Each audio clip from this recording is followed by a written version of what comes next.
see here.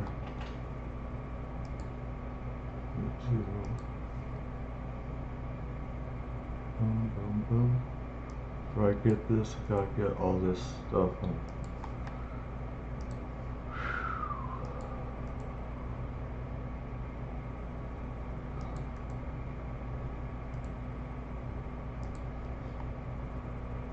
Back.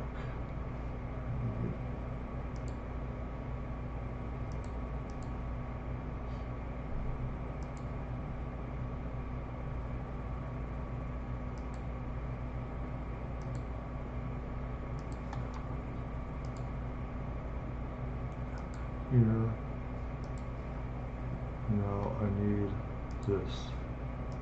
Thank you.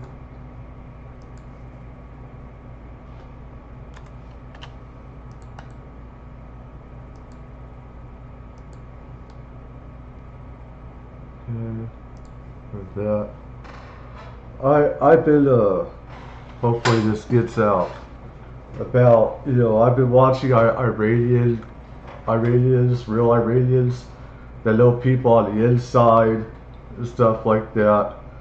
I do my own intelligence, my own research, unlike a lot of other sites that just, you know, do their own thing. They only see one side about this pilot safety, this American pilot safety. And I've been seeing on the news, Fox News and these other ones, where they're not putting out the whole truth about the reality of how only like about 5%, you know, of Iran, you know, is the IRGC and everything.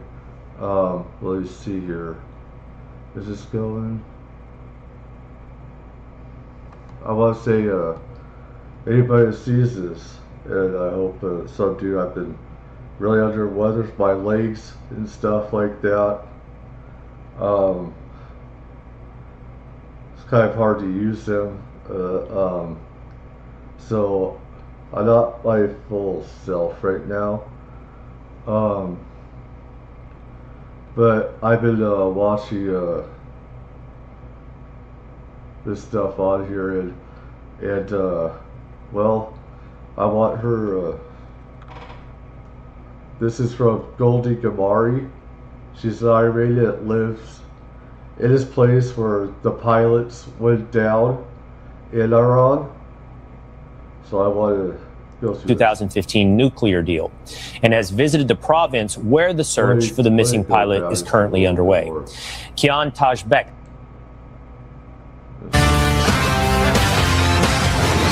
Shout out to Goldie Gamari. Fox News alert: a high-stakes search is underway in Iran after a U.S. F-15E fighter jet was downed over the southwest region. Sources tell Fox one of the two pilots still missing. The search zeroing in on a coastal province near strategic areas like Karg Island. Iranian state media is reporting offering a reward for anyone who can find and turn over that missing American pilot. So what does the search look like inside one of the most hostile countries in the world? Well, my next guest knows firsthand. He was detained in Iran and later released as part of the 2015 nuclear deal, and has visited the province where the search for the missing pilot is currently underway. Kian Tajbek, visiting professor at NYU, joins me now. Professor, it's good to see you again, and thanks for bringing your expertise to us. I do want to start with this. There is a bit of conflicting reports. Fox is reporting, according to its sources, that the pilot went down in the Khuzestan region of Iran. I believe Iranian state media is saying that they are searching, or they believe the plane went down in the Kogayu and Boyer Ahmad region. I hope I pronounced those correctly. But they are neighboring regions, but they are a bit different. And I want to talk about what those two regions are like. Tell me, if you would, about the demographics of the area. No. No? No. Professor might not be able to hear me as we speak. Professor, can you hear me? Yes. Oh, I'm sorry. Yes, I can hear you now. Well, Will, thank you. Thank you so much for having me on. Those two regions, yes, Iranian state TV, which I saw a few hours ago, announced that the area of the downed pilot was the Kokiliu and Boyer Ahmad area, which is adjacent to the Khuzestan area, which is on your map. They are different in this sense. If they are in Khuzestan, that is predominantly an Arab ethnic group, but they are an Arab ethnic group that are predominantly Shia Muslims. Okay. If it's in the other one that I mentioned, that is dominated by what's called the Lur, L-U-R ethnic group, and they are also Shia. I think what's important to say about both those areas is that they are relatively integrated into the nation and quite close to the regime. In other words, although in the past, in the far past, there has been Iranian. some opposition groups emerging from those areas, we haven't seen that in the last few decades. So, in other words, I think that if they found the pilot, they would probably cooperate with the regime. Okay, and of course, that's why I'm asking this question about the demographics. I did read that the Khuzestan region was majority Arab. Not necessarily predominantly, but majority Arab as opposed to Persian. And yet still Shia. And so the question is, what would they be? It's like they're lying off their asses. Why don't they have Iranians, that know better than these twats do about what's happening with the pilot? Or not the pilot, but the people there and stuff, because some of them can get in touch with people on the ground in these areas and everything. And there's a lot. It pisses me off that people are not doing their research, and some of these so-called social media sites are only looking at, hey, IRGC probably has them. The thing is that the IRGC has them, and let me see here. Let me go to X. That's right there. Let's see here. These are my friends here. So have anything on there about them. Let's see here. Yeah, she's been on these channels talking about the Iranians against young turkeys and stuff. Not so young turkeys, I should say. Okay. Right. I wasn't expecting the anime butt review there. Is this that UFO thing? Reconnaissance one? Anyways, I don't want to get sidetracked. That's what needs to happen in the UK. I don't see anything on the planets right now, but with IDF one constantly murder and rape by Palestinians. Yeah, that's what happens. That's what happens, indeed. I don't really like it where the news. I feel like the news could very well be lying about. She knows a lot more than he does. Plus, he goes to a left-wing university that doesn't like what's happening with this. I hate to be political, but I have to with this, and I hate both sides. I hate politics and people that are political. I just hate that, but I have to put that out there. She looked him up and everything, and I think that other pilot, that I think that Iranians found him or her, and they have him or her hidden at a house. The IRGC, wouldn't have doubled their reward, whatever it is, if anything. They could just, if they get caught by the IRGC, they ask, hey, what's the reward? They could say, our reward is not killing you, or not murdering or raping your woman, or whatever, not killing you. So, hey, the thing is, they would have doubled the reward. That shows that people are not cooperating in this area. I think it's a little off his nod here a little bit.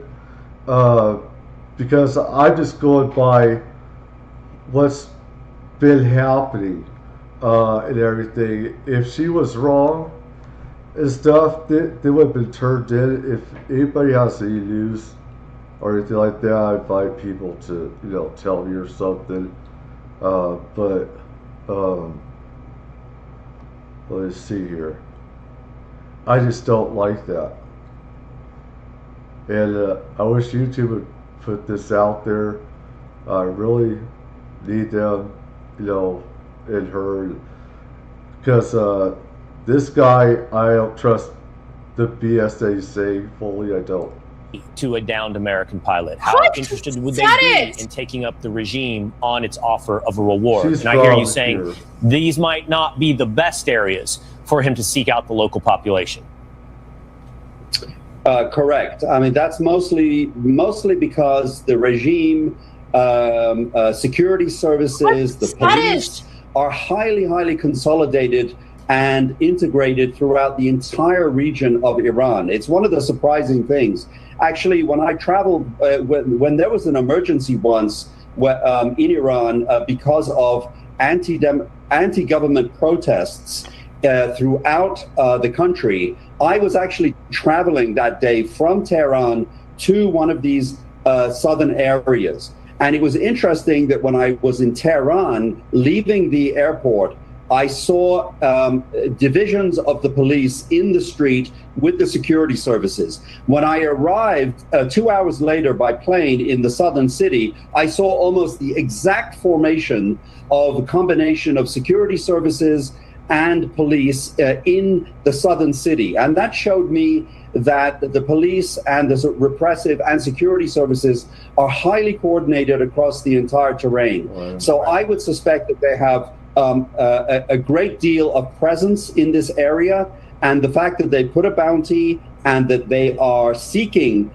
people's cooperation would make people think twice about, let's say, hiding the pilot or helping the pilot to evade the regime. They would probably hand him over. Okay, one last quick question. If the pilot were trying to find refuge, we haven't heard anything new about this pilot.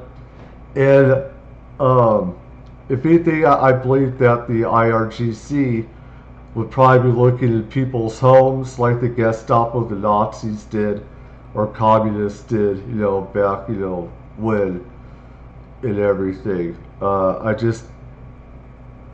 don't exactly fully believe that. I think that, I wish to fucking God had. Where is my friends? Let's see here, man. Let me see. This is what a lot of Iranians, this is what the Iranians were posting on here.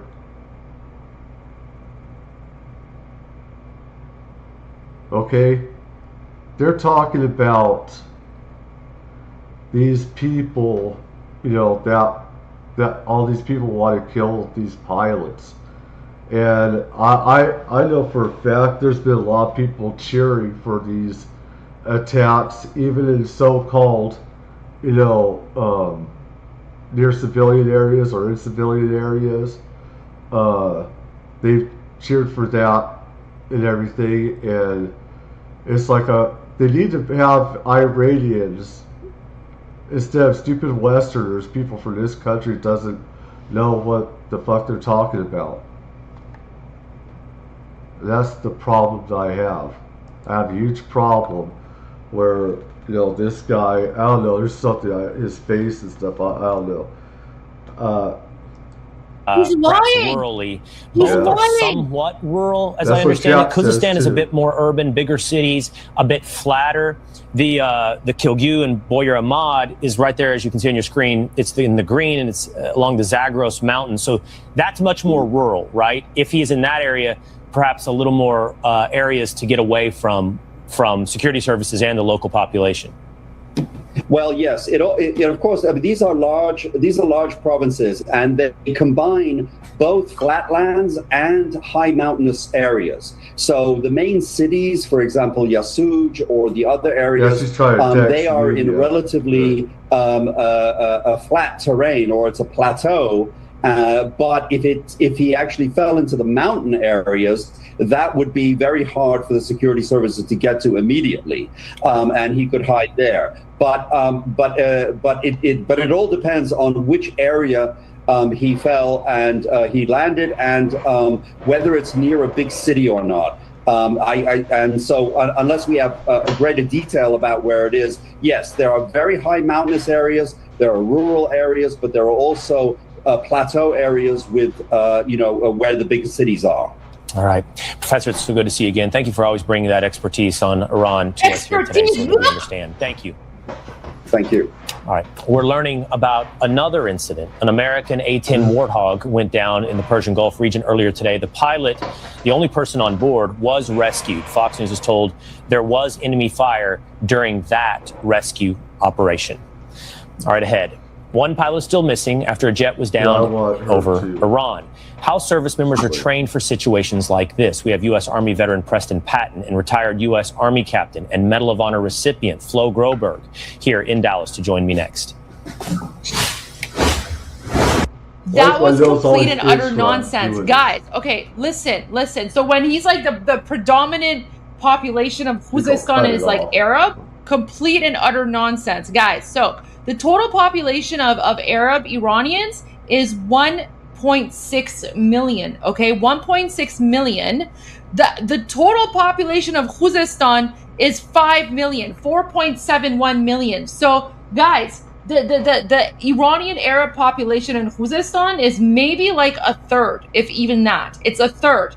And yet that guy is there and he's like just bold-faced lying. He's lying. He's lying. He's like, oh, they're majority Arab, and if they find the fighter pilot, they're going to hand him over to the regime because they're all loyalists. And then he also says that the Lord Bakhtiaris, my people, he says that my people are also affiliated with the Islamic regime, and that if we find the pilot, we're going to send him in. What is this guy's agenda? What is that guy's agenda? That's what I'd like to know. Like he's just flat out lying. Flat out lying. And this Will McCain person is just like, oh, thank you for your expertise, right?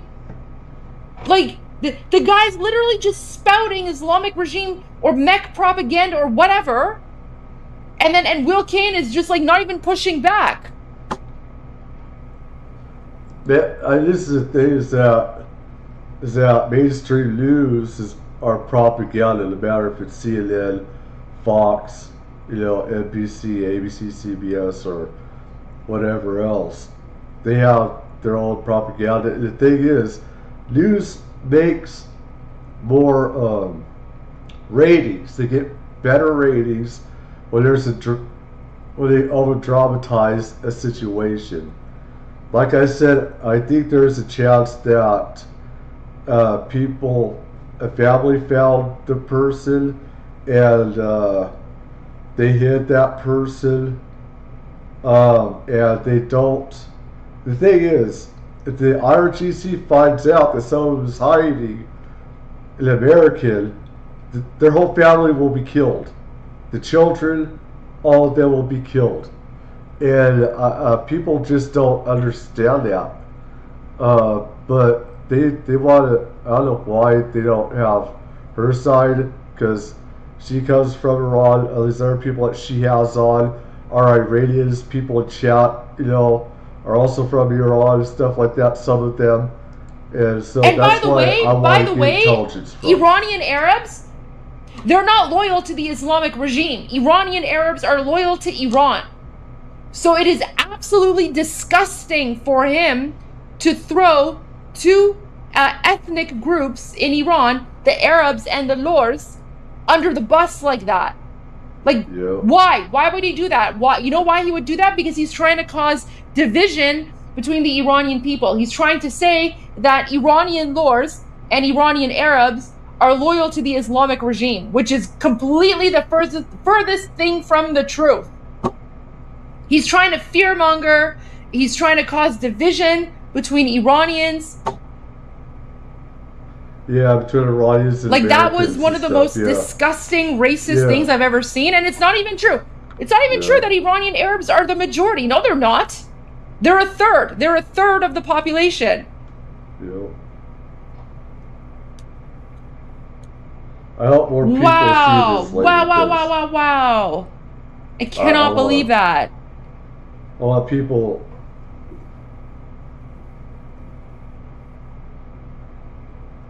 I want people to do their own research and search her out and stuff. She might be on later today. This is from yesterday and stuff happened. So, last I heard, the other pilot hasn't been found. But, you know, I like to get whatever I'm doing.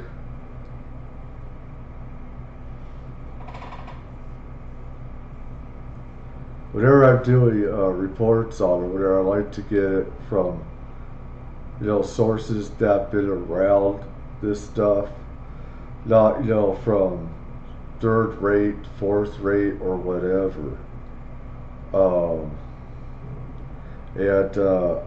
I want to get their points of view and see, you know, how credible they could be with, you know, from other news agencies they've been on and people that are inside of this thing.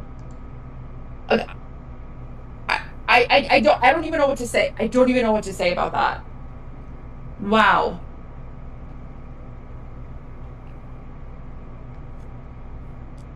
Oh my gosh. Jeez.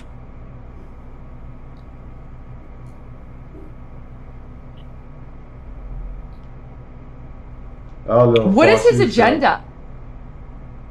I think his agenda is to try and create division between Americans and Iranians, right? Like he's going there, you know, pretending as if like he's pro-America, but he's spreading lies, and he's spreading like propaganda to try and cause a division between Iranians and Americans.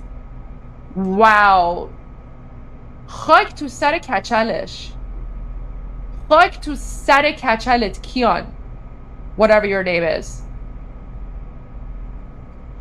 Ew! Oh, of course. The guy is a professor of international relations at Columbia University. There you go. Columbia University is one of those, like, you know, extremist universities where all the university kids think that Hamas is resistance fighters. So, no wonder. What a loser. خاک تو سر کچلت کیان. My question is, why is it Fox or these other networks talking to Iranians about this, that have family on the inside, know people on the inside, and everything? Instead, they're having some third-rate guy that doesn't know as much, that pretends to know, but was wrong, you know, wrong in some of the estimation they did. You know, why didn't they, you know, I mean, this is, like I said, mainstream media likes to over-dramatize the situation and everything. But it pisses me off, too. Oh my gosh. I hope he or she's a safe hand, so. Violent. Pahlavi latest comments on Fox News? No. Was His Royal Highness on? Guys, I've been watching Fox News all day. I haven't seen His Royal Highness. I can't stand any mainstream news. I can't. But unless he was somewhere on a different Fox News channel and I missed it. Which Fox News channel was it?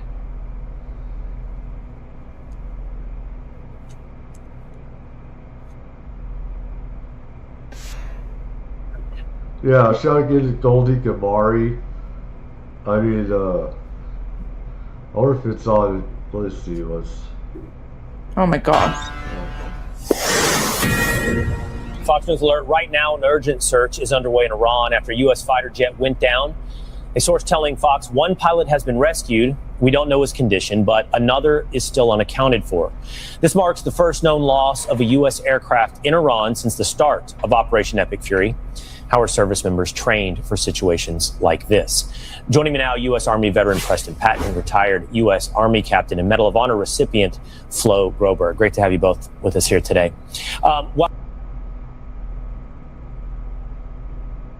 So he was released by Obama and he turns out to be a traitor. Why am I not surprised? Depending on the mission, but what would your training and what do you know about a pilot that might be in this situation about what he would be doing in this moment? Well, first of all, earlier in the segment, you had a pilot who was talking about SEER school, so the survival aspect of it. That pilot is trained.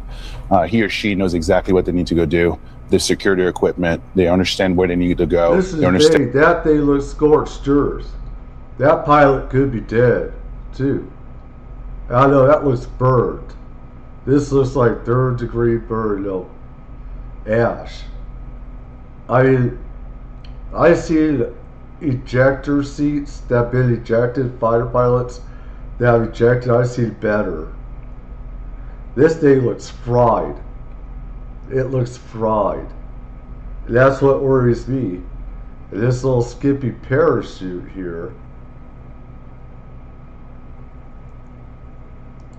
The communication patterns and requirements and needs. They understand the terrain. They're subject matter experts on the terrain because they've studied the maps, the area. So I have full confidence they know what they're doing. They're not out there deer in headlight. What do I do now? And there's a plan in place, and they're coordinating and communicating if they can to the best of abilities, or leaving patterns of life for the rescue teams to go out there and search for them. So. Impressive. We've talked about this here today. The men on their way to rescue him are some of the biggest badasses in the American military.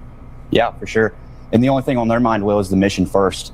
I think that I can assure the American people that we're in a good place as far as the rescue operation goes, because these men are... I think that we probably also have some microwave weapons that we could use on the enemies besides just guns.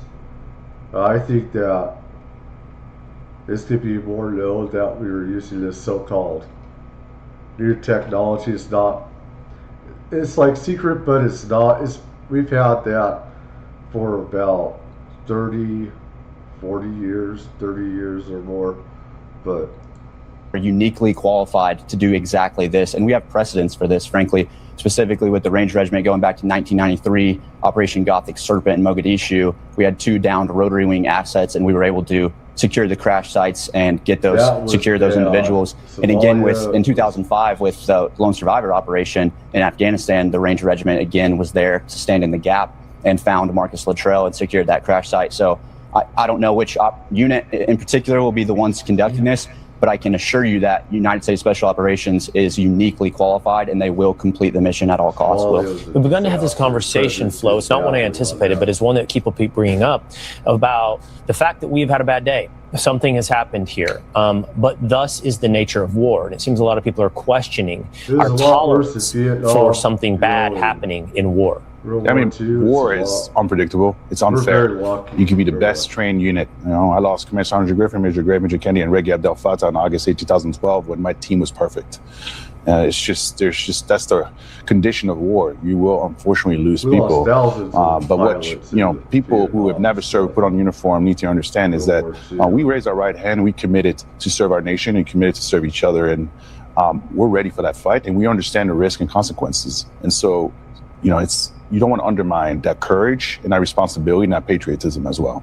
And Preston, I know you want to talk about this. You brought this up with me. You see that as well in your generation? Lucky. Yeah, absolutely. I think my generation actually has this sort of warped worldview where they think that the United States can continue to be the world hegemon at zero cost at all. They think that somehow we can accomplish these things and be who we are and not give up anything. Now, I would be lying to you if I said that I can't level out a little bit with my generation, particularly around some of the messaging on this deal. Like, for example, Peter Doocy, a Fox News article today, he quoted the president as of yesterday saying they have no anti-aircraft equipment. Their radar is 100% annihilated and we are unstoppable. So obviously it seems like there might be some miscommunication there at some level. But to realize a world where you feel like we can give up nothing and still be who we are and still be the greatest nation at zero cost at all, it's just that's one thing I've been noticing. Our fighter planes have been going too low. We've been, I believe, that's the commander's fault, not the pilot's fault. The pilot's only doing what command tells them, what is a good, elevation, good altitude and stuff. Altitude, that's the right one. And so, I mean, the thing is that you should never be that lax. I've been seeing a good amount of F-18s, F-15s, stuff like that. Fighters like that flying, I think, is too low. I think it's too dangerous, and I think they need to go back up to higher altitudes to be safe from this. I also saw that some of these fighters here that were shot down, they did not have countermeasures, flares coming out of them and stuff like that. I don't know if it was already used, but I didn't see any come out, and that's kind of disturbing to me. Reasonable and frankly lost. Well, the president speaks in declarative statements, that is no doubt, but the idea that somehow there will never be an enemy response in war is simply unrealistic for anyone that is setting that expectation. And especially when you get to basically an asymmetric warfare. I mean, they're playing where they can lose everything but 1%. We're playing where we can't even lose the 1%. And of course, by the way, 1% would be an overstatement on what we've lost so far. Right. Yeah. It's a risk benefit analysis, and we have to figure out what we're willing to lose, but it's definitely not zero. And in order to, accomplish the mission and accomplish the things that have already been stated, the things that this administration has said they want to accomplish, you can't reasonably expect to do that with zero risk to force. Risk mitigation to the force has been good, actually, so far. I think that this administration has done everything they can to mitigate risk to force, but that's never going to be zero. To be honest, Flo, this is why I try to have like I said, in other wars, we'd have thousands of pilots dead, and even with the best technology that we got, things are to happen. Things don't always work the way they're supposed to, and people are also going to get lucky, and people are going to die. That's what war is. War is not beautiful. War is the worst thing in the world that can happen. It brings out the worst in us. You see the worst in people, the worst things that can happen. That's war. And it's not something that people like. It's not something that should be easily waged. Such a rigorous conversation at the outset of war over what the objectives are and what serves the American interest. Because once you're in, you've got to go all in. You can't run, you can't fold, you can't start questioning yourself if there is a loss. No, 100%. And specifically when you're fighting in, the opposition that at this point has demonstrated that they're willing to go all out. I mean, they've attacked everybody. And so you have to put your foot down, and you have to be aggressive. You have to be accurate, and you have to be lethal. And that's what war is about. And look, I agree. You can't go in there with the mindset of like, we're not going to lose anyone. That's still the goal, right? That's the goal, to bring everybody home. But we all know that that's not going to be the case. Right. It's unfortunate. And there's still hope and prayer that pilot who's down in Iran will be returned. Oh, 100%. Absolutely. Not just hope and prayer, but a positive sense of expectation as well, I gather from everyone who's spoken with us here today. Absolutely. All right. Flo Groberg, Preston Patton, thanks so much for being with us. Thanks, Flo. All right. Coming up, more on the search for the missing American pilot next. All right, Goldie. This is Alex. Alex needed help investing his savings. I know. With his advisor, Dennis. You on Fox and stuff like that, I know. Jeez. Gosh. Yeah? So frustrating right now. All these random people are going on these big channels, and they're just spouting garbage propaganda. I think so. I think a lot Anyways, I don't know. We'll see what happens. Well, this is what the news gets off on. You know what? You know what's interesting? People. So what's interesting is that I actually was supposed to go on Fox News Business today at 5 p.m. Eastern. Like I was supposed to be like the headliner on Fox News at 5, Fox News Business. And then when the news came of like the downed fighter jets, they canceled it and they said they're going to reschedule, which is a shame because like I would have been like the best person to speak about this, which is really frustrating because we're bringing on like all these other like random people who are basically like talking nonsense. So I don't know. I mean, I have someone who's helping me out, and you know, like she's reaching out to like all the big news stations, but I don't know. They rescheduled my Fox at 5 interview for apparently Monday. So yeah, we're gonna have to deal with like, I don't know, 72 hours of like jihadi propaganda on major news media outlets until I get to maybe go on and share the truth, right? Who knows? So there you go. Yeah, and the thing is, like I was saying, other people, there's a lot of Iranians there. Her family comes from that area, and this is what they would want to do with the pilot. They want to celebrate. They want freedom. They hate the IRGC. They hate the Islamic State. You know, it's like having, you know, the Gestapo and Nazis on the street, you know, and killing people for just being outside or whatever, not supposed to be outside. It's terrible there what they've been through, and at least people should see the other side and, you know, get educated from that, because there are Iranians, I'd say most Iranians would, you know, want the RGC to fall, and they wouldn't just turn the person over. Let's see. Well, I was going to put Tusi on a bit. He's also a funny guy. I want to go here.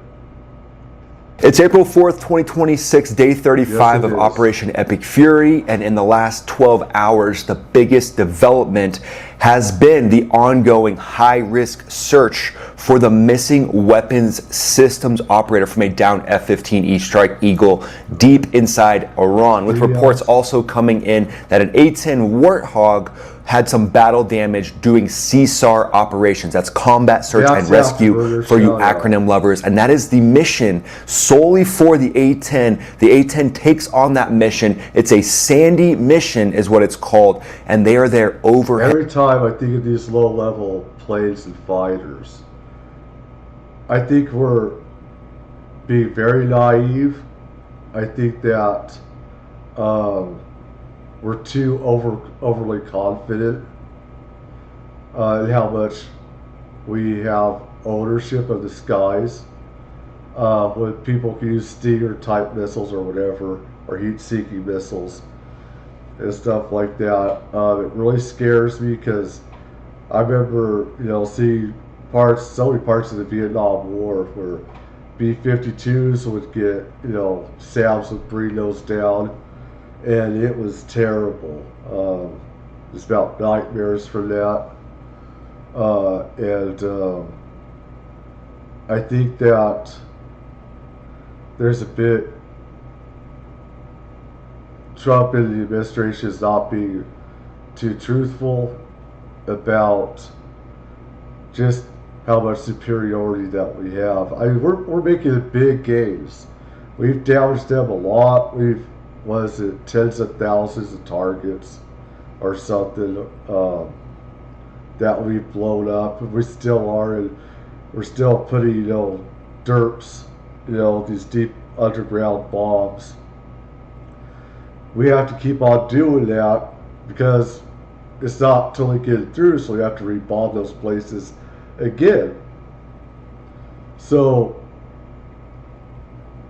you know, I think that when I see these things, it worries me that they could be shot down. I know there's titanium tub here. You know, it could take, you know, a lot of pain and a lot of bullets and stuff. But still, they doing everything they can to strike down any enemy forces, Iranian state police that may be going after the Wizzo, who hopefully is still on the run and is hopefully still evading the enemy. One crew member has already been rescued by U.S. Special Operations Forces, but the intense combat search and rescue effort, it continues, and it continues in contested airspace. So the U.S. has air superiority in Iran, but we've talked about this before on my channel. There can be one-offs where these surface-to-air missiles, but especially man-pads.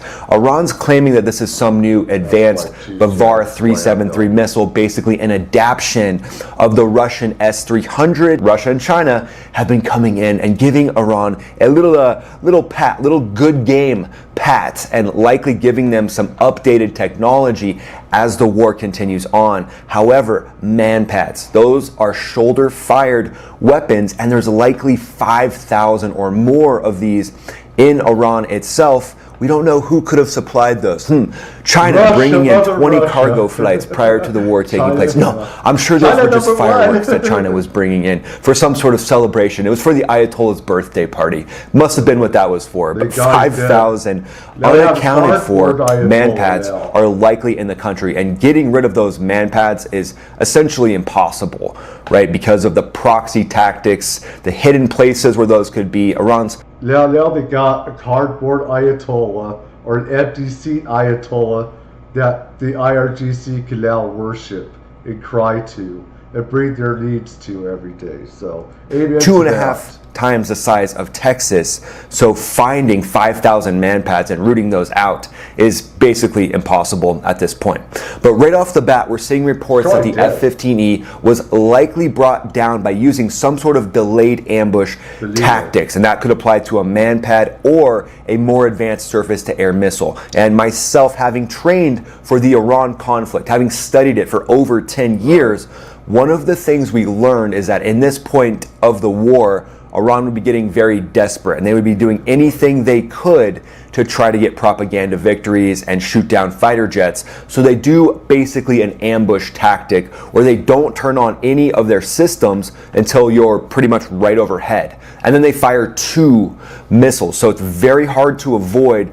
Crews have to be on their game, but even when you're fully on your game, if they don't turn the radar system on until you're right over top of it, that's going to be a harder problem to solve for an aviator. So that could have been a tactic used here, or this could have been a man-pad firing at the Strike Eagle as well. But the A-10 was said to have gone down near the Straits of Hormuz. Likely it took battle damage, and the A-10 realized it wasn't going to be able to stay on station, so they just turned it over to other A-10s. And we saw in a lot of the videos that Iranian state police, they're driving up in their little Toyota Corollas, and they're taking pop shots at the helicopters. Those are Pavehawk HH-60G helicopters that are specifically made for combat search and rescue. So we saw those punks taking pop shots at the helicopters. Obviously they're going to do that. That's what they're going to do. But then the A-10 was likely rolling in and crushing them. However, there's a lot of the state police around there. So as the A-10's coming in, strafing that Toyota Corolla, you could have other members on hillsides firing at the A-10 as well. The A-10's a beast. It's a tank. It's a flying tank with a titanium bathtub around the pilot. But at some point, enough rounds, and the A-10 tried to limp back, likely did a controlled ejection somewhere near the Straits of Hormuz. But that's likely from concentrated small arms fire. There is a video that the IRGC put out saying this was an A-10 being struck, and it's a very flaky video, as you can imagine. You can see the A-10's not maneuvering at all, and if there was a missile on the way towards it, you can bet it would be maneuvering, it would be puking out as many flares as it could. And then the hit that I see in this video, I mean, it's kind of like an advertisement for the A-10 at this point. They're basically saying the A-10 took a hit this big and then continued flying back towards the Straits of Hormuz. They've also said that they downed F-35s. They said that we've also blown up all these schools. They haven't. What they did is they took a little girl's shoe and they just threw it on the ground, put it right there near the bridge, stuff like that. Look, you killed innocent kids. Not true. So to me, that looks like an AI video as well. And then Iran, as they do, they also said that an F-16 was shot down, and this is the image they provided. So the engine, when you look at the comparison of the engine would basically be like this big. So the image to me would be a mini fighter jet. So maybe Iran's like, yeah, we're taking down the US's mini fighter jets. We know how capable those mini fighter jets are. The mini F-16. Watch out for that. That's the guy she told you not to worry about. And then this image just cracks me up because there's a little tailpipe fire, like a little fire in there. This is the IRGC saying they took down an F-16, and it's like a little baby fire. It's almost like someone just went in there, made a little cooking fire so they could enjoy the view of the wreckage and also have a nice meal. And then when you look at these two guys standing next to the F-16 themselves, first of all, the guy on the left looks like he hasn't seen a squat rack his whole life. I mean, this is the definition of an upside down triangle. This guy has chicken legs if I've ever seen them before. And then his arm, he's reaching out and he's patting the stomach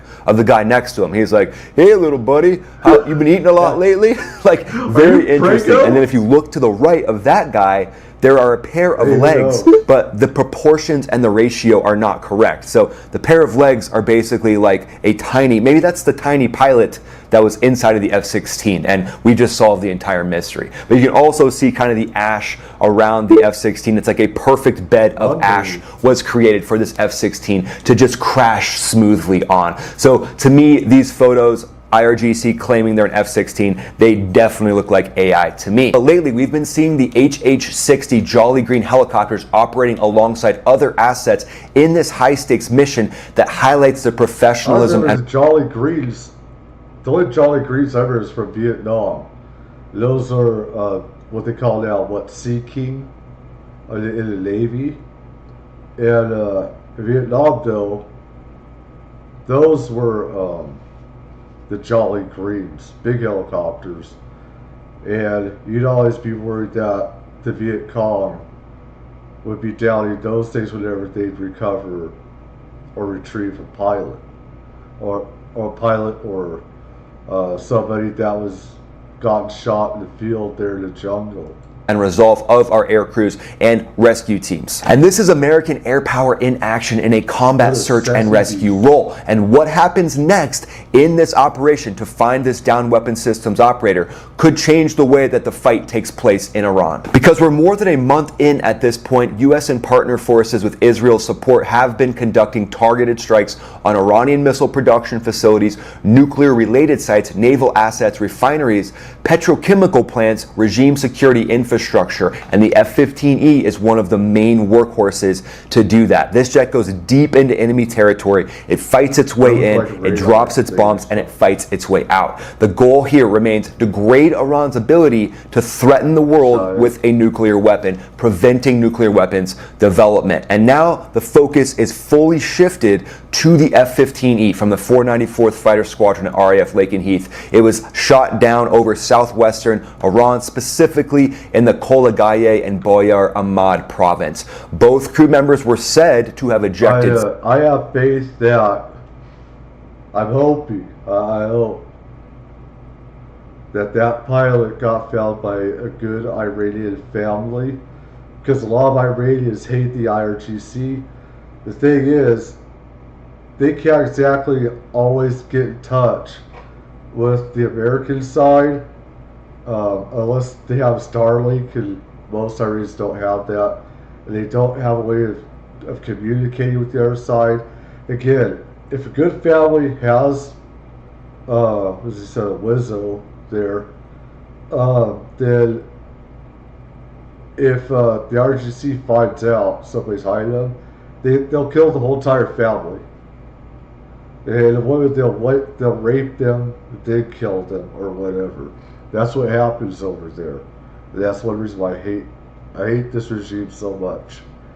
Totally satanic, it seems in ways. Safely, U.S. Special Forces, including SEALs, Green Berets, and Pararescue, conducted a daring rescue mission deep into Iranian territory and successfully recovered the pilot, who is now safe and receiving medical treatment. However, reports are saying the weapons systems officer is remaining missing, and the search continues. As we can see, these C-130 pilots flying low to the terrain in their specialized C-130s, these aircrew have cojones, right? You're flying that big aircraft so close to the ground, or you're flying helicopters so close to the ground, where you know Iran has a lot of these man pads. And Iranian forces are actively hunting for this actual F-15E Wizzo. State media released photos of what appears to be the wreckage of the F-15E. And in a related event, that's the big key here, the A-10 shootdown was in a related event as they're looking for this weapon systems operator. And that was struck by Iranian fire, and it went down near the Straits of Hormuz in the Persian Gulf. It was likely supporting CSAR, Combat Search and Rescue,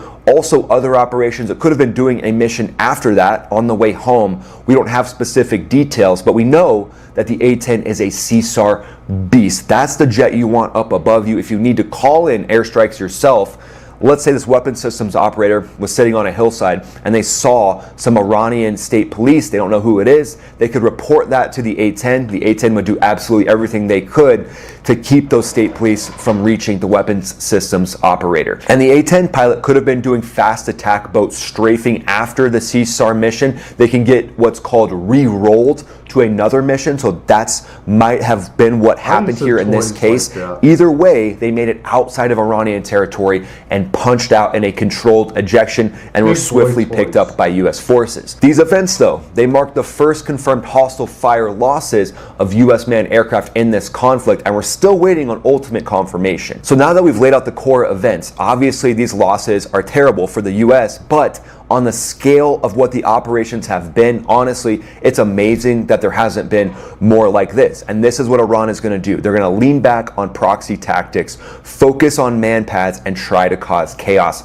in the skies. Even though the U.S. retains air superiority, Iran is going to try to make it chaotic, and the man pad system is something that is very hard to defend against. And on the Iranian side, speaking of Iran, the IRGC and state media have celebrated the downing of the F-15E, obviously. They said it was a black and humiliating Friday, and it's a significant propaganda win for them. They point to what they call one of your missiles actually worked. Yes. Thank your Allah for that, whatever's left of it. New advanced air defense system as evidence that they are regaining control of their skies. 12,000 plus targets hit. You got a few lucky shots off on these jets with small arms, likely man pads, but who knows, maybe some adaptations to their Bavar 373, but those will be easy to target once they're used. Once they get used, those will be struck extremely hard because of the radar signature that they have. They're also offering, the Islamic Revolutionary Guard Corps is offering the equivalent of $60,000 to civilians if they capture the missing aircrew. This is the first time that the IRGC is actually going to give money to the civilian population. And then supposed President Masoud Pezeshkian, we don't really know who's in control of Iran at this point, rejected any ceasefire calls, and they continue to highlight the Straits of Hormuz as their point of leverage while pushing back on U.S. claims about negotiations. Geographically, the F-15E went down in rugged southwestern central province. That terrain is very rugged, and we reviewed that on my different live streams. I've said how I feel about Hormuz. The president and them should have gotten that within the first hours of that, or within the first hour. They should have had forces go after the IRGC, take them out. At the same time, also take control of Hormuz. That didn't happen. Like I said, any other president, I think, would have said, we have to have that.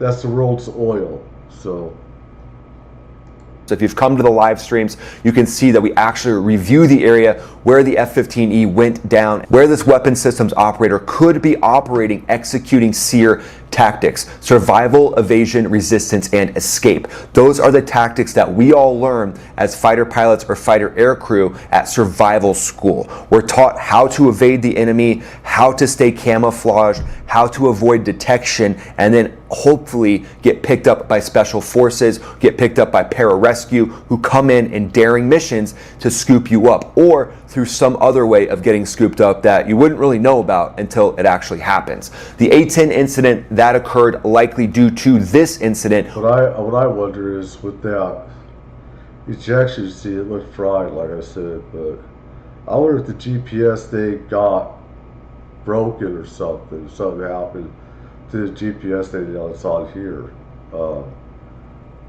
I just wonder about that. With CSAR, Combat Search and Rescue, with that A-10 doing everything it can to protect the aircrew. And it's a good sign seeing that there is that CSAR, Search and Rescue, C-130, and the HH-60s doing missions during the daytime. That is a good sign, potentially signs of life. We don't know for sure. We're still waiting on official reports to know the status of this weapon systems operator. But these developments, they do show that Iran still possesses some ability to contest their skies in a proxy format, not in a military IADS, integrated air defenses format, which is what they wish they had. Now they're just resorting to these one-off pop shots to surprise and ambush some American fighter jets. But some of the key statistics here to paint the context, just the ongoing picture. This is the first U.S. manned confirmed aircraft losses to enemy fire in the conflict, the first such incident in over 20 plus years. And this is going to happen in a massive operation like this. If you send in enough aircraft, at some point, something's going to happen. And Iran has just been waiting for this moment. They likely have been scouting, seeing where the jets are flying, understanding where the next targets might be, and then falling back on their proxy tactics to try to get a propaganda win. That's their main focus. But the CSAR mission, that involves dangerous insertions of pararescue, some of the most incredible special operators from the Air Force who are going into these places. But the biggest thing they're really going up against when you're flying low and slow to the ground is small arms fire. And that is the whole focus of the proxy armies there, is to shoot down one of these helicopters or the C-130 or the A-10 with as much small arms fire as they possibly can. President Trump has been briefed on the situation. He told NBC News that the F-15E downing won't affect the negotiations with Iran. He put it plainly, no, not at all. It's a war. From a pilot's eye view, these incidents underscore how high stakes these operations are in contested areas where there's thousands of man pads. You have to be very vigilant, and at the end of the day, sometimes there's going to be things that you can't do until the last second. But the theater impacts here, the official perspectives in mind, let's take a closer look at the platforms and technology that are playing a central role right now in this search to try to find this aircrew. So the F-15E Strike Eagle itself, that's that two-seat all-weather fighter. It carries air-to-ground munitions, air-to-air munitions. It's got speed, range, and the ability to carry a wide variety of air-to-ground munitions while maintaining that strong air-to-air capability. So likely when this incident happened, there were multiple F-15Es, and one of the F-15Es that wasn't targeted went into what's called an OSC, an on-scene commander role. And that just means you're in charge of the entire battle space to try to call in different air assets, call in the A-10s, or you yourself as the on-scene commander become the one who is targeting any forces that might be coming in to strike the downed aircrew, doing strafe, releasing other weapons to make sure that you give those aircrews the ultimate chance of surviving. And that is the on-scene commander role. And then you call in an A-10 formation, AH-64 Apaches, those Blackhawks coming in to go in and try to rescue the aircrew themselves. And then you team all that up with special operators, pararescue jumpers, SEALs, Green Berets, those that run towards danger. They go into hostile territory, they execute highly coordinated, high-risk plans. So this F-15E weapon systems operator, God willing, they remain in evasion mode, and then a member of one of these forces will eventually be able to come in and scoop them up. So where do you think it goes from here? Leave your thoughts in the comments below. Let me know where you think this goes over the next few days, how this CSAR operates. I just hope that Pilot D is in a safe place and everything. I just hope that a good Iranian family got him, keeping him, her safe. I want to go over about Tusi, because in Iraq you have Iran. Iraqis are taking over and everything, and Afghanis are searching into Iran.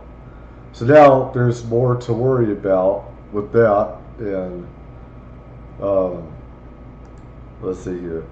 Let's see Tusi TV.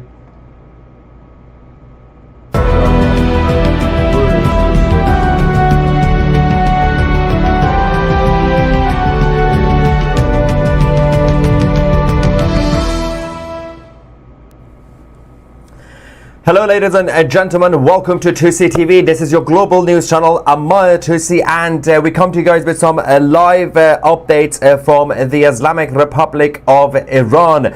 Over the last few hours, we've seen a massive internal conflict inside the regime between the so-called reformists and the hardliners. Of course, they're all in favor of the Islamic Republic, but there are apparently tiny differences, which is how much jihad and how much Islam we want to have. We also are going to go live to the capital of Baghdad. Yes, so we have the live feed as we have a bunch of IRGC supporters, the Shia. I think people should look at her channel for some of it. There's music that she has on for the first like 30-40 minutes, but I know she's gonna have some good stuff that I'd be listening to later on, and I don't want to go to her channel because she needs more. If there are more people watching, I'd watch for a few minutes, but I don't like using other people's live streams, especially when she deserves a lot more watching. Goldie Gamari. She's live. So Alicia, I want to get that where Iraqis are pouring into Iran, Afghanis are pouring into Iran. Militants who are currently out, I don't know what they're doing. It's some sort of rally. It's supposed to be a protest, but obviously in the third world, protests means let's get ready to fight and kill innocent people. These guys are getting ready. The rest of them have already invaded Iran, as you guys know. Thousands of them have invaded Iran. More of them are still on the Iraqi side. They are getting ready to invade Iran to help the Islamic occupation forces against the Iranian people and the Israeli forces and the American forces. But we're going to talk about the split inside the regime. We're going to show you the videos from last night, the strikes, as the order has now come from Pentagon and also in Israel to escalate the strikes and target the senior regime figures. A lot of them were taken off the list over the last few weeks, but now everybody is getting targeted. We're going to get your reaction in the live chat as usual. Let's quickly go to the first update we have. This is in Tehran overnight. Half the city without power following major strikes onto the capital. That's the reason why I listened to him. He has a father that was in Iran right now. So. I don't have sound for some reason. Can you guys in the live chat confirm whether you can hear the explosions? If you could confirm in the live chat that you can hear the explosions, that would be great, because I can't hear it. What's going on with my sound? That's what this does. Yeah, somebody in the live chat, let me know if you can hear the explosion or any sort of sound from the video. Not sure what's going on. Sound? No? Beautiful fireworks. Okay, someone said they can hear it. You can tell they're targeting. I can't hear it. Okay, you guys can hear it, so that's good, I guess. Not sure how that's happening right now. This is a new glitch. I haven't dealt with this one before, but we live and learn, I guess. That's interesting. Okay. Anyway, so these are the explosions. I've heard them before, so it's fine. I'm just gonna have to improvise, I guess. This was Tehran. Also, we've had major explosions. I'm just going to test this again. Oh, I can hear it now. Okay. I heard it the second time. Multiple explosions also struck Niavaran, which is a major district in the northern parts of Tehran, where influential figures from the regime are based in. Obviously, the Israelis and the Americans started to target the senior figures of the regime. Which they should. Shit!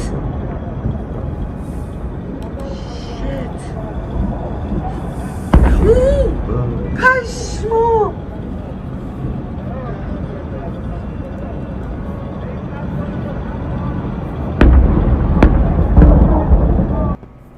By the way, major announcement. We've made some changes on 2CTV and our live reports. We now have the exact live time and also date on the screen for you guys, both in the bottom right and also over here at the bottom right as well.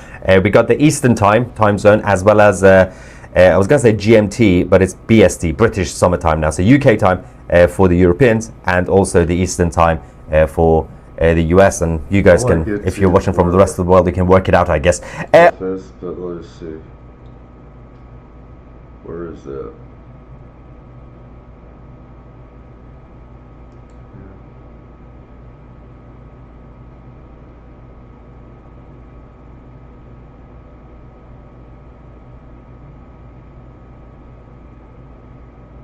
Is this it?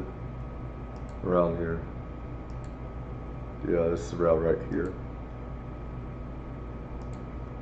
Is the US Air Force has just had one of the largest airlifts to Europe and the Middle East. Over the last few hours, we've had several C-5s, C-17s and KC-135s, all aircrafts crossing the Atlantic, moving towards Iran, and things will be escalating over the next couple of days. And obviously, as President Trump said a few nights ago, for the next 2-3 weeks, we're going to see major campaigns launched by the Americans against the Islamic occupation forces. So that makes sense based on what President Trump just posted on Truth Social a few minutes ago. They are remobilizing everybody else from the US towards the Middle East.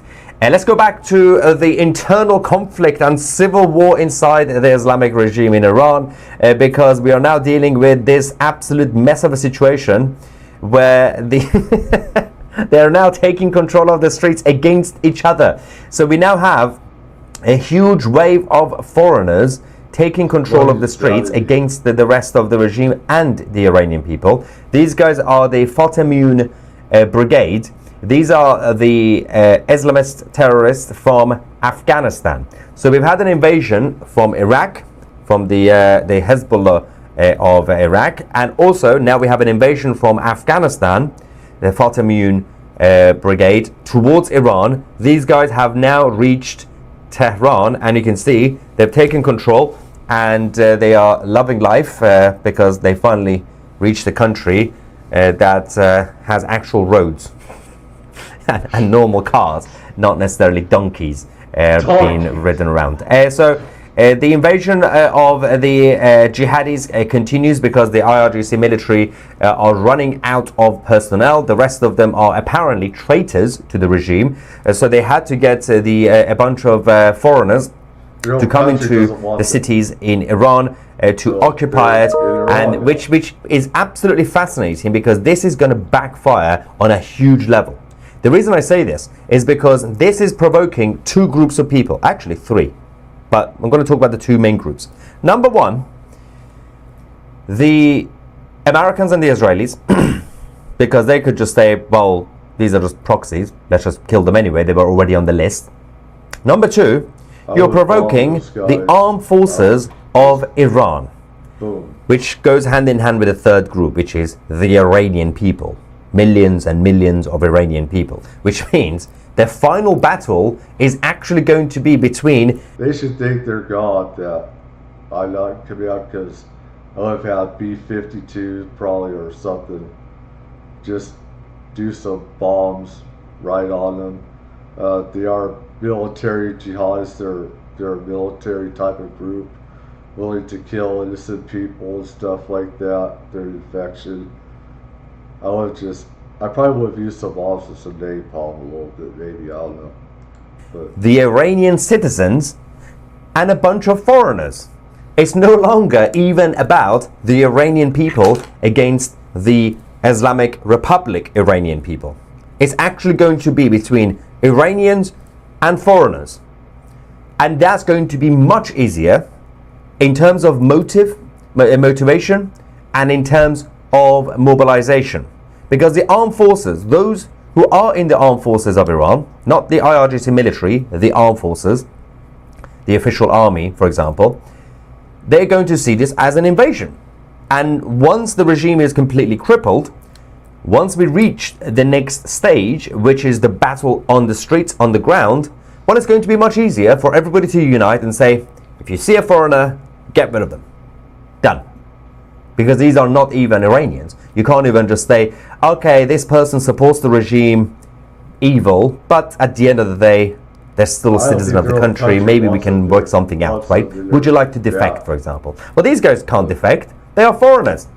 You can't get them to defect. You can't make a deal with them. You're just going to have to get rid of them. And this is going to be the next and final battle on the ground. Now, let's also go to the latest round of attacks from Iran and by the Islamic Revolutionary Guard Corps. They have been reduced.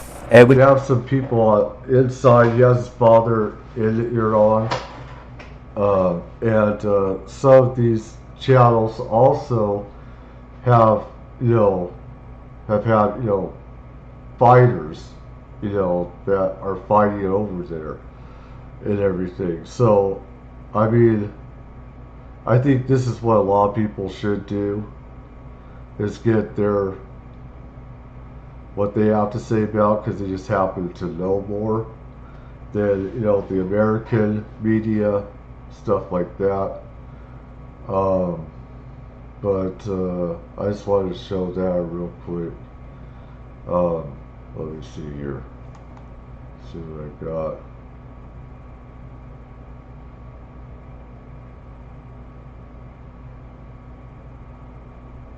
I want to get here real quick. This is about the UFO thing. This general thing. Let me see. It's a lot different. A lot different than what some of us are led to believe. And I'm sorry I didn't get to this sooner. It's just I having some problems and stuff like that, and I would be doing a lot more if I could, but it's been about 3 hours, and I have some indication that he must have planned not to be found. He turned it off and left it behind, which seems kind of deliberate. That is the wife of retired Air Force Major General William Neal McCaslin, heard in a 911 call that had never been released until now. I think he's on foot. All of our cars and bicycles are in the garage. This is a big new development in the story that we have been covering of a missing man with work tied to Wright-Patterson Air Force Base, a place long rumored to be connected to Roswell and UFOs, and now he apparently walks out of his house in the middle of the day, allegedly changes his clothes, and vanishes. So what happened in that narrow window between when his wife left and when she came home? And one of the most highly trained men in the U.S. military is just gone? Let's talk about it. Welcome to Sidebar, presented by Law and Crime. I'm Jesse Weber. A retired two-star Air Force general allegedly... Just real quick, I heard that also that Russia has sent arms over to Iran. We need to take those fuckers out. We should have let them get there. Russia, I know, Russia said that they'd attack our forces, sending them stuff in Ukraine, and I think it's just fair game. If you have been willing to do something with us, we should return the favor. So I think that Trump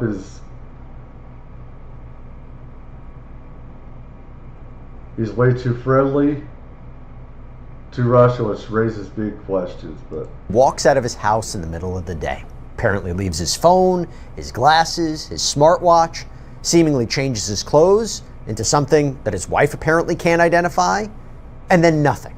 For weeks, no sightings, no video, no answers, just speculation. UFOs, government secrets, a name tied to hacked emails about Roswell. But right now, we have something new. We have something in our hand. Oh, there's a UFO. Oh no, it's somebody's flashlight. Is that as of right now, at the time we're publishing this, we haven't seen anyone else publish it. This is a brand new 911 call from his wife made just hours after he vanished. And I want you to listen. This is part of it. I want you to listen to what she tells the dispatcher. Shout out My husband is missing. Okay. And it's been about 3 hours, and I have some indication that he must have planned not to be found. That, again, is the wife of retired Major General William McCaslin.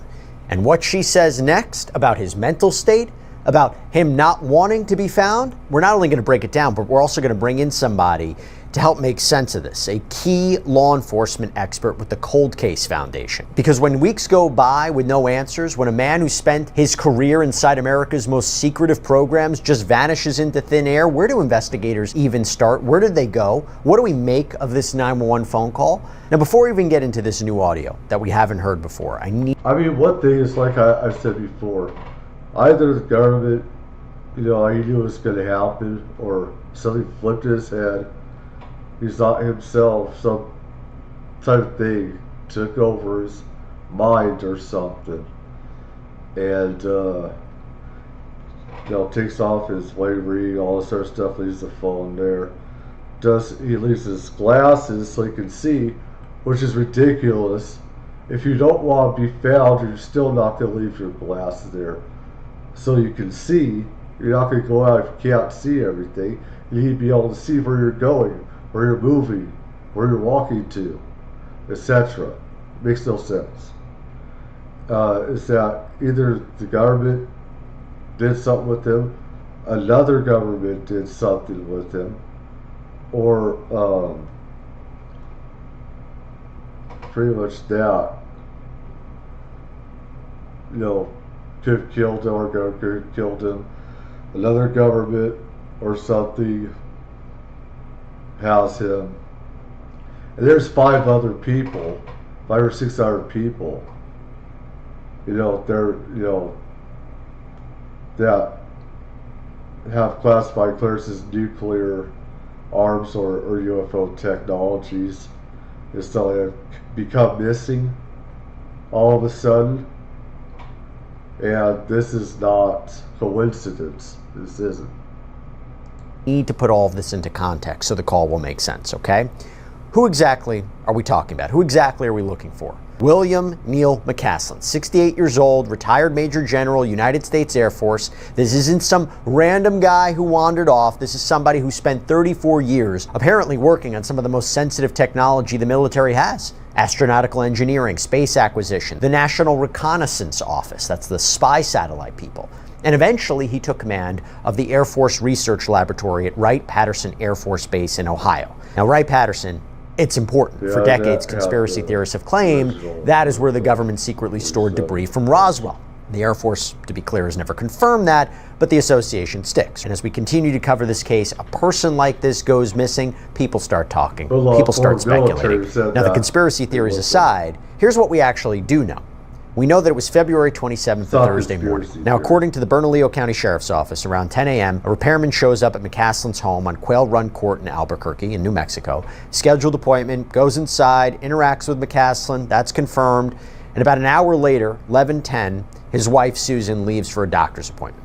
When she gets back, just after noon, 12:04, he's apparently gone. Now, at first glance, maybe he stepped out for a walk. He's an avid outdoorsman, hiking, biking, skiing, knew those foothills cold in the area. But then she starts looking around. His phone, still on the counter.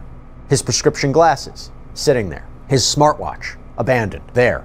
And his clothes? She says she knew what he was wearing when she left, but, and this is interesting, she ends up finding those clothes later in the closet. So he seemingly changed into something else, something she can't identify right now. So she calls 911, and right away, she says something that will just stop you cold. Again, this is new audio. We haven't heard it before.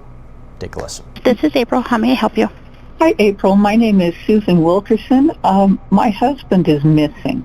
Okay. And it's been about 3 hours, and I have some indication that he must have planned not to be found. He's left his phone. He changed his clothes into I don't know what. I think he's on foot. All of our cars and bicycles are in the garage. I left for a doctor's appointment at about 11:10, and he was here at that time at the house.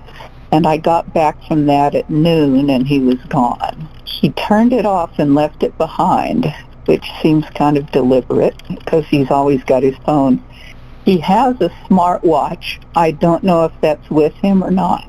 Has he ever done this before? Never. Nothing even remotely like it. He's a retired Air Force Major General. He's very responsible, but he's also facing some medical issues. Do you have any video at your home? No. Has he been diagnosed with any mental disorders or anything like that? Well, we've been seeing a doc for both physical and mental in terms of anxiety, short-term memory loss, lack of sleep. The same doc I went to see today. Does he carry any weapons on him? Well, not generally. He does have a gun safe, and I went to look in the gun safe to see if anything was missing, but I couldn't tell if anything was. He has quite a number of pistols and rifles. Other than saying if his brain and body keep deteriorating, he didn't want to live like that. But it seemed to me that was just a, man, I hate how this is going kind of thing, because I told him, yes, you do. Yes, you do. Okay. We're going to send some deputies up to talk to you, see if we can search a little bit and see what's going on, okay? I find it some Thank you very much. You're welcome, ma'am. So here's a question. This day, I know some people that have been around highly classified stuff, where it just, they get Alzheimer's and stuff just gets erased in their heads. And I've heard of programs that the CIA has used, to implant stuff, that the government has to implant, like a deletion thing in their heads, where they won't have any memory left of the stuff they've been around, and they'll put in false stuff or whatever. You can call it conspiracy theory, but that's what other people that have been around these, a few other people I've heard say about that, where if they know too much, then there's like, they'll use like I said, a psychiatrist, hypnosis or something, insert false, a command, programming to delete memories, and people will get dementia, Alzheimer's. My dad had dementia too. I don't know, it's because of, I don't know. But anyways. Okay, you're a 911 dispatcher. Woman calls, says her husband, this former Major General, walked out of the house hours ago, no phone, no glasses, apparently changed his clothes, and she says he planned not to have been found. I mean, honestly, what goes through your head about that? How do you even start the investigation? And by the way, how does the wife... Fuck. Jesus Christ, stupid work.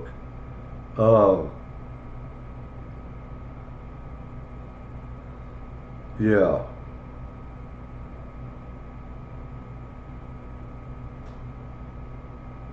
If you're losing memory or whatever, some people just want to go and off themselves. It's very understandable. That'd be his right. That'd be his right to do it. I don't think people have no idea what that's like. I know what that's like with some sicknesses that I've had.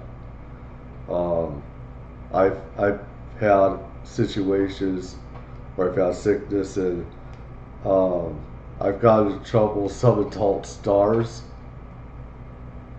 so it blocked me and stuff like that because I gave them wrong message, and I told them, look, I can't do work, I can't do stuff, I cannot interact with people because when I'm sick, my mind goes to shit.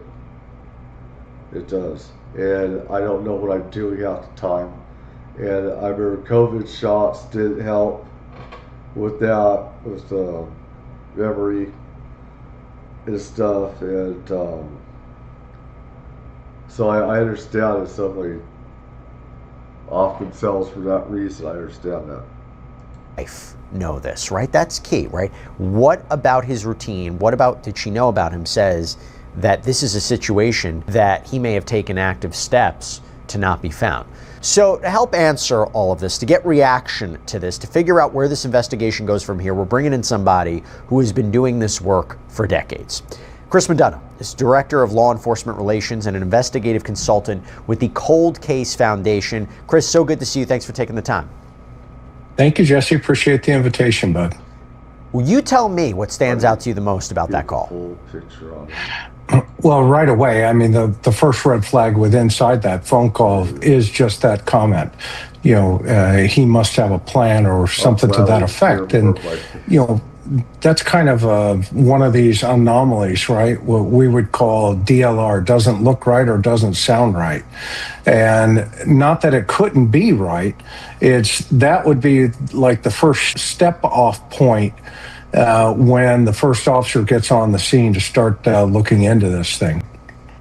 The idea that he not, you know, she didn't say someone must have taken him, someone must have done something to him. There was this acknowledgement that based on the man she knows, and in particular about the clothing and the items left behind, that he did this, that he didn't want to be found. You know, you compare it to the Nancy Guthrie case, which is obviously different, but there wasn't an indication, well, maybe initially that we weren't entirely sure what happened, but it was pretty clear this wasn't a wandering off situation, you know, and yes, she's much older than McCaslin, but the idea that he must have planned not to be found is very, very interesting. Yeah, I mean, because who's introducing that plan? Right? We hear it very first on the 911 call. He planned not to be found. Well, all right, when the first deputy gets on the scene and they start, you know, they have a couple of priorities. The first priority is to see if there's any suspicious activity in relationship to how the environment looks. Okay, then the second activity there that's going on simultaneously is you're interviewing witnesses, and in this case, the family, the wife, and you want to lock them into a statement so that, you know, later on when the investigators get on scene, and if it didn't sound right or it doesn't look right, like we were talking a moment ago, then, you know, you tell that to your first responding investigators. And the third piece of that puzzle is you got to start looking through the house, and you have to start looking through the anomalies that she may have been talking about on the phone, i.e. she has a lot of guns. He's been going through a lot of mental stuff. We went to the same doctor, etc. And you want to start looking for evidence that will correlate to the truthfulness of potentially that statement. So in this case, it is critical and would have been critical right from the very moment that first deputy got on scene to potentially start telling the story. I think the clothes were a big indication, right? You know, the idea that the clothes were... So does it become almost impossible to know what he was wearing then? I mean, how do you know the whole wardrobe collection of a human being, even if you're married to them? And also, unless they purchased clothes beforehand that they hadn't worn before, that seems like a challenge in and of itself. Yeah, right. And this is why you don't go into these investigations asking the word how, but always asking the word why. Why would he have left, you know, the items behind, like his cell phone, his prescription glasses, all the wearables, right? The things that you're going to need out there in the world. And so you have to start breaking that down, and then you have to start plugging those, you know, gaps of really gumshoe investigative techniques. I mean, the strongest tool for any surgeon is a scalpel. But for an investigator, it's the question. So the very first type of questions that are put out to the witnesses / even the wife and the family, those are going to tell you the wounds potentially inside this investigation. And you're going to be able to figure out, okay, how do I need to stitch these wounds up? Where investigators get screwed up is they write the prescription without doing the diagnosis. And so sometimes, you know, if somebody was, you know, if there's foul play here, well, the suspect has the advantage in that situation. And, you know, some of the red flags that even like you're talking about there jump right out. He missing hiking boots, you know, a gun, etc. But where's all of this coming from? It's coming from the inside of his home, i.e. through the witnesses that last saw him. There could be some mental issues and stuff that we didn't know about. Like I said, a lot of people want to die, if they have Alzheimer's dementia. I've known people that have had Alzheimer's dementia, and I know it's like sometimes to be sick and everything, and the stupid COVID shots didn't help. I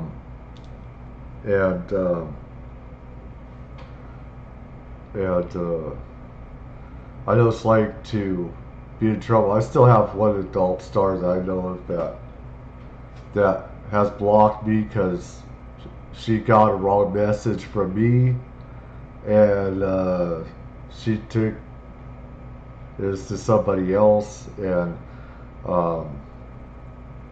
mixed messages and everything, and I paid a price for that. Really nice.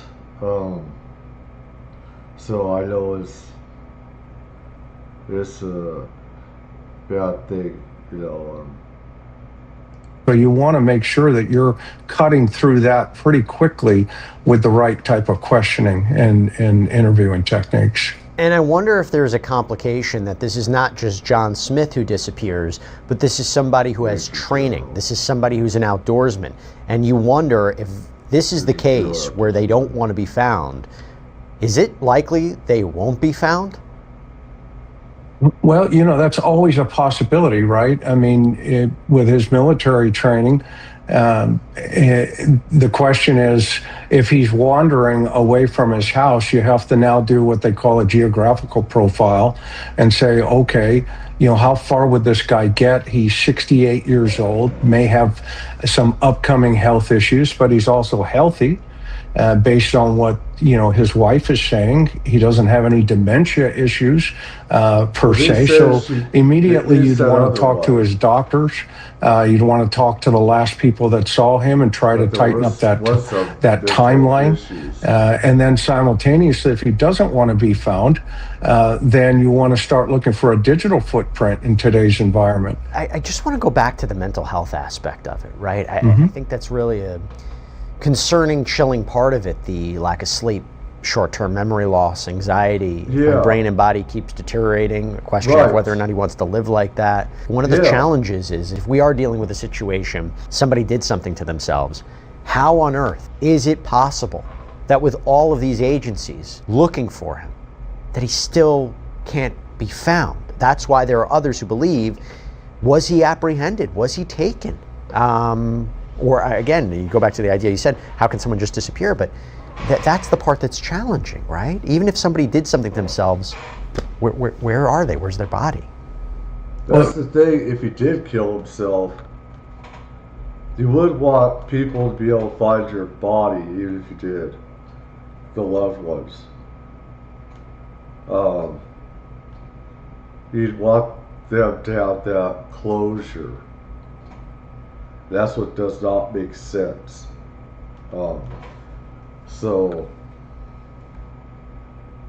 This is a really interesting case, and where I used to work in San Diego County. We had a case in Rancho Santa Fe.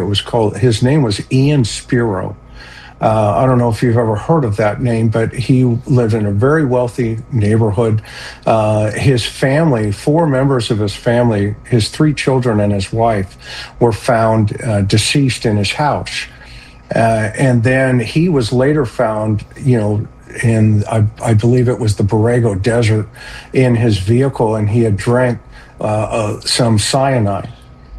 And everybody didn't know who he was at the time. But, just fast forward here, and the correlations is he ended up being some high-level government operative where he was a gun dealer, et cetera, et cetera. And to this day, that case still has not been solved. And this has the smell of something like that, where, you have this high-level government guy who just decides, hey, I'm just going to walk away from my house. They find a potential piece of clothing, a couple of miles away. But to your point, he's just evaporated. Now, people can do that, but there's also, to your point, all these other conspiracies coming up here. And you have to ask yourself, okay, well, what's going on in that house first. And you don't leave that environment because in this case, he's a very low risk victim, meaning his environment, he's at his house, his situation, he's at his house, his circumstance, it's early in the morning. That puts him way down on the low risk thing. So there's a higher probability that he was either targeted by somebody he knew or somebody that had access to his environment.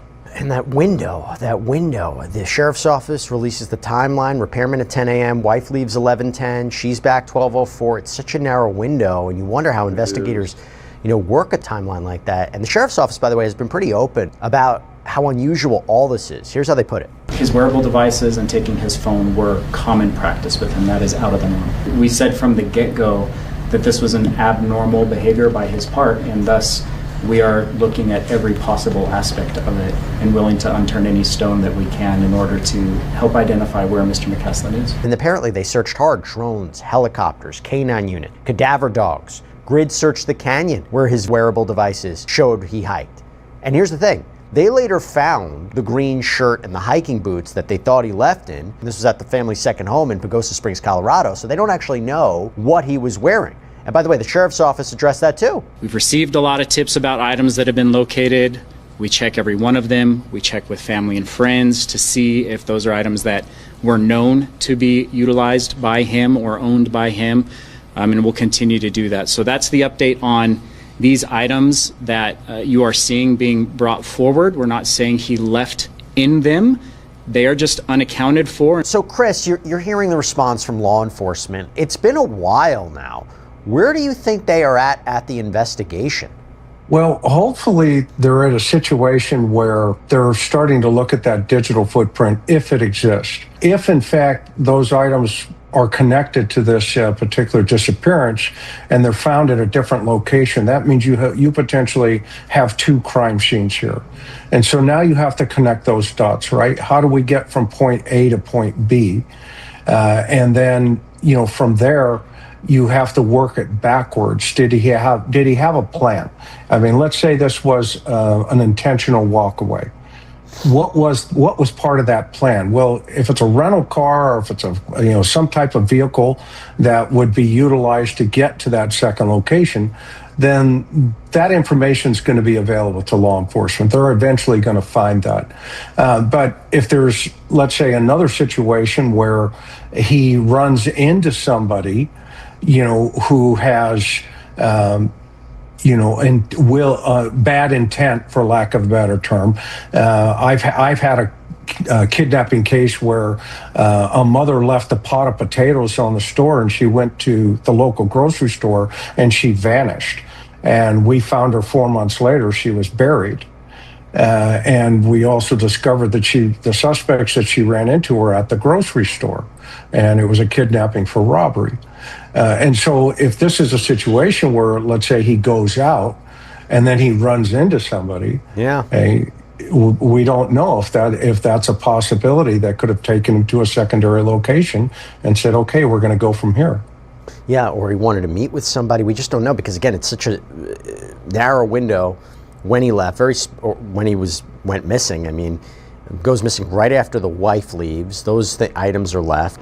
It's difficult to know one way or another. And is that the coincidence is that you're not bringing up that other people that have been around classified programs of 5 or 6 other people have gone missing too, and he should have brought that up and stuff like that. A lot of things he's going to say. His channel is going to say, well, we don't like to have conspiracy theories. Well, conspiracy theories are not always conspiracies. A lot of them could be fact. So. And then there's the gun, by the way. So this .38 caliber revolver, the leather holster, still missing. Sheriff's office was asked if he normally carried it. Take a look. He wouldn't commonly hike with a weapon on him. That would be relegated for maybe overnight camping trips and things of that sort. And then it was for personal protection. So what are we looking for with that? Well, if, say, General McCaslin had recently gone to a pawn shop and sold that off, and we just weren't aware of that, or his wife wasn't aware of that, we'd want to know that. And so that would be something that would be of interest. If someone is hiking in the mountains and finds a spent .38 special casing, that would be unique, that we would want to be able to take and process. So that's why we're putting that information out. Yeah, Chris, real quick, I mean, that's a really smart police work to try to figure out how the gun could be connected, but I haven't heard any updates about it, so I wonder if that's a dead end now. It could be, Jesse. It actually could. And the anomaly there is he took it with a holster. Okay? If you're going to, typically with somebody who's going to do self-harm, for lack of a better term, why do you need the holster? Okay? I mean, I've seen so many death scenes that if somebody's going to take care of business, i.e. they're going to hurt themselves, they're just going to tuck that weapon right in, potentially into their pants or carry it or whatever. I would challenge and say maybe again, if we're talking about him taking it, custom. I mean, it was it's process. He always kept it in the holster, let's say, and maybe I don't know what distance he might have traveled. It would have been whatever alleged plan he had or whatever he wanted to do. It would have been more secure to have it in the holster before he decided to use it, or if he needed to use it. Right, and I wouldn't disagree with that at all, but at the same time, he's going to go to a location where they're going to find his body, and they haven't discovered that at this point. So it's almost like these items are mentioned to create this confusion. Yeah, that's I guess where back to people that commit suicide. They pretty much want. Usually they want to be, found by loved ones. They want that closure and stuff. And I mean, stuff like in Japan, where they, go to this one mountain, is it Fuji or something, and stuff. They don't tell anybody, I don't think. I don't know if it's like, they go up there to that mountain, they delete themselves or whatever. But, usually people want their loved ones to know for closure reasons, so, something else bad hasn't happened to them. And of course, a note, usually, where I'm going there in that thought process, it's like there's too many little details that do not make sense. The boots, the wallet, all the stuff that he left behind. Glasses. But he takes his gun, and it's like, well, wait a minute, that's not lining up. There's another layer to this story that a lot of people just can't stop talking about. I want to get your take on it because McCaslin apparently isn't the only person in his orbit who's disappeared or died under strange circumstances. There is Melissa Cassius, worked as an administrative assistant at Los Alamos National Laboratory. This is the same lab that developed the atomic bomb. She vanished in June of 2025, walked away from her car, left her phone, wallet, keys behind. Last seen on camera, walking alone on a highway, gone. There's Monica Reza, a NASA rocket scientist, disappeared while hiking with friends in California just 4 days before Cassius vanished. She worked on a project funded by the Air Force Research Laboratory, the same lab that McCaslin used to oversee. And then there's Carl Grillmeyer, renowned astrophysicist, shot dead at his home in California in February, right around the time that McCaslin went missing. His shooter was arrested, worked on telescope projects that were powered by military technology that was monitored by that same lab. And to be clear, I'm not saying all this is connected. Correlation is not causation. But do you see a disturbing pattern here? Do you think this should all be investigated? Absolutely. I mean, with those types of connections, right? Who's in a circle of influence? And now, all these other individuals have also, disappeared. And it's interesting. Look at the correlations in relationship to hiking. Okay, and just people outdoors. All of these events occurring outdoors. If that in of itself is suspicious, what are the odds of a team working together, and this explains and then disappearing together. Okay? And this explains why the FBI is involved in this, and it's not just a local issue from the sheriff's department, that was one of the things that jumped out right away to me. It's like, why are the feds involved in this? Yeah, the guy's retired military. I mean, my father was in the Marine Corps for 31 years. Okay, but if he disappeared, the federal FBI wouldn't be come knocking on my door.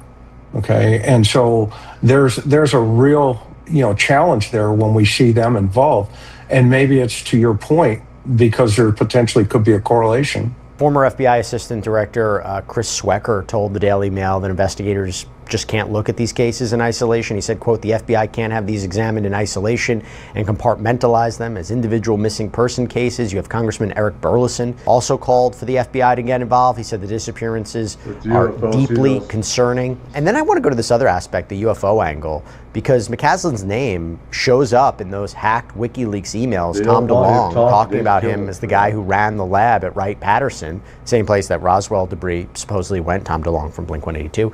Sheriff's Office was asked about this. Their answer was basically, just because it's crazy doesn't mean it's not true, but we can't investigate that. And I've asked a bunch of guests that I've talked to about this, how far can they go in terms of looking at his past and looking at his history and looking at what he was working on? Because I imagine there's issues of security clearance and classified documents. Talk to me about that. Well, they can't go very far. Even the feds can't go very far, the FBI, unless there's what they call green card security clearances. And the fact that all of these things are compartmentalized, i.e., some of these projects may have been top secret, et cetera, you can get close to the door, but that doesn't mean that door is going to open. And that was one of the interesting things with the Ian Spiro case that I was talking about. The news got as close as, yes, there was some government connections, i.e. he was potentially looked at as one of the arms dealer during the Iran-Contra gun supply. Okay, and so once it got to that level, that's as far as it went. And that case to this day, again, has never been solved. And that was in the 90s. And so is this going to fall into that bucket where everybody's going to get close, and because of the other, high-level projects that this guy was overseeing, they can't get close enough? Bottom line is, we don't know what happened to him. We just don't know. Right. That's the honest answer. I will say, if you were in the Sandia foothills on February 27th, 28th, check your cameras, the doorbell footage, dash cams, photos you took that day. You can submit tips to the Bernalillo County Sheriff's Office Missing Persons Unit at 505-468-7070. You can text anonymously through tip 411, text BCSO, and your tip to 847-411. Chris, thank you so much for taking the time, really. All right. Well, I think that'll be it right now. I don't know, it says I have 0 viewers. I don't know if that's true or not, but anyways, I think I'll do it for right now. I want to see Goldie Gamari, and I don't want to stream her live because she needs viewers. I want to see if she's gotten into mainstream news about how Ranius was really, feel about that pilot baby and welcome them into their homes instead of turning them in. Anyways, take care, and I'll probably come back and do the other video I'm supposed to do with my UFO stuff and everything, but